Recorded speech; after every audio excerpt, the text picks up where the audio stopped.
Nagkasundo ang Metro Manila Council na hindi na sila magsusumite ng motion for reconsideration sa Korte Suprema kasunod ng desisyong nagbabawal sa mga lokal na pamahalaan sa Metro Manila na mag-issue ng violation ticket sa pamamagitan ng single ticketing system.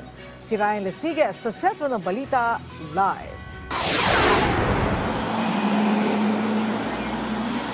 Tama ka dyan, Angelique. Ngayon, ang ginagawa na lamang ng MMDA ay minamadali na lamang nila yung pag-i-issue ng provisional deputization doon sa mga existing traffic enforcers sa mga local government units para hindi magkaroon ng gap sakaling maging final and executory ang kautusan ng Korte Suprema. Napagkasunduan ng Metro Manila Council na hindi na sila magsusumite ng motion for reconsideration sa Korte Suprema kaugnay sa desisyon nito sa single ticketing system na nagbabawal sa mga LGU sa Metro Manila na mag-issue ng violation ticket. Matapos ang pulong ng Metro Manila Council kanina, sinabi ni MMDA Chairman Attorney Don Artes na bawat LGU na lang yung paghahain ng motion for reconsideration. 3 LGU na daw, Angelique, ang nagpahayag na maghahain sila ng motion for reconsideration at kinabibilangan ito ng Maynila, Makati at Mandaluyong kung saan nais nilang manaig ang local autonomy ng lokal na pamahalaan. Sa kabila naman, Angelique, ng hindi paghahain ng MR, nilinaw ni Artes na mananatili pa rin ang status quo dahil hindi pa kasi final and executory ang desisyon ng Korte Suprema. Ibig sabihin, tuloy lang yung mga lokal na pamahalaan sa Metro Manila sa pagbibigay ng violation ticket sa mga pasaway na motorista. Gayunpaman, sinabi ni Artes na magdedeputize sila ng mga traffic enforcers ng LGU para mapunan ang kakulangan ng MMDA oras na tuluyan ng maipatupad ang utos ng Supreme Court. Pero sisiguraduhin umano nila na kwalipikado at may sapat na training ang mga kukuning enforcers mula sa lokal na pamahalaan. Napakahirap po kung biglang lahat na lang ng traffic enforcers ng aming mga lungsod ay titigil sa paninikit dahil ang maging resulta po niyan ay grabbing traffic.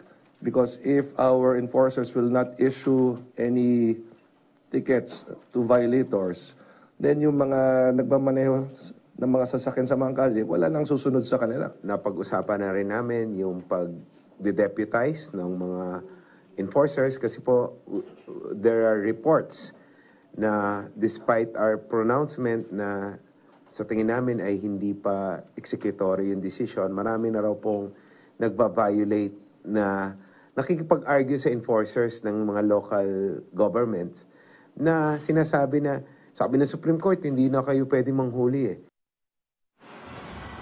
Angelique, ang pakiusap ngayon ng Metro Mayors at ng MMDA sa mga motorista na igalang yung mga local traffic enforcers dahil hanggang sa ngayon ay may kapangyarihan pa rin naman sila na mag-issue ng mga violation ticket. Ang pangamba kasi ngayon, Angelique, ng mga Metro Mayors at ng MMDA na baka magkanda buhol-buhol na yung traffic kung hindi susundin yung mga local traffic enforcers. Yung mga ibibigay na provisional deputization sa mga local traffic enforcers ay magtatagal yan hanggang December 30. Angelique.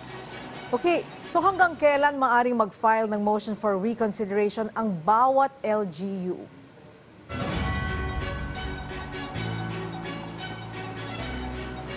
Well, Angelique, kanina isa yan sa ating nilinaw kay MMDA Chairman Attorney Don Artes, pero sabi niya magdedepende yan, Angelique, doon sa kung kailan natanggap ng bawat lokal na pamahalaan yung kopya o yung desisyon mula doon sa Korte Suprema. So doon sila magbabase from the date na natanggap nila, meron silang 15 araw para magsumite ng kani-kanilang mga motion for reconsideration. Sa ngayon, Angelique, yung 3 LGU pa lamang yung may sure na mag-ahain talaga ng MR.